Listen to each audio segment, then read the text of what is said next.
এই আমি লাভ দিলাম। আরে শিনচান এসব কি চলছে?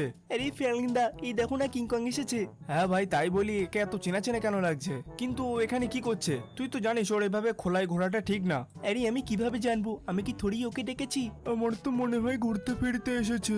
আমি ঘুরতে ফিরতে আসিনি, আমার অনেক একা একা ফিল হচ্ছিল, তাই আমি ভাবলাম তোমাদের সঙ্গে এসে দেখা করি। আরে তাহলে তো তুমি একদম ভুল জায়গায় এসেছো, কারণ ফ্র্যাঙ্কলিন দার মুখ দেখে তোমার দিন তো আরো খারাপ যাবে। মুখ বন্ধ রাখ শিনচান, কিছু না কিছু ভুলভাল বলতেই থাকে। এমনিতেও কিংকং, এটা খুব ভালো হয়েছে যে তুমি আমাদের সঙ্গে দেখা করতে চলে এসেছো, কিন্তু তোমার মুখটা এরকম শুকনো শুকনো লাগছে কেন?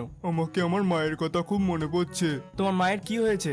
উনি এখন আর বেঁচে নেই। আরে এত মন খারাপ করো না, আমরা আছি না তোমার ফ্যামিলি। আমার মায়ের সাথে খুব খারাপ হয়েছিল। এমন কি হয়েছিল? সেটা আমি তোমাকে বলতে পারবো না। আরে কেন বলতে পারবে না? কারণ যখনই আমি ওটা বলতে যাই আমার কান্না পেয়ে যায়। আচ্ছা আচ্ছা ঠিক আছে, বলতে হবে না, এখন কাঁদিস না। আমি চাই না আমার বাড়িতে বন্যা হোক। আরে ফ্র্যাঙ্কলিন দা, আমার একটা আইডিয়া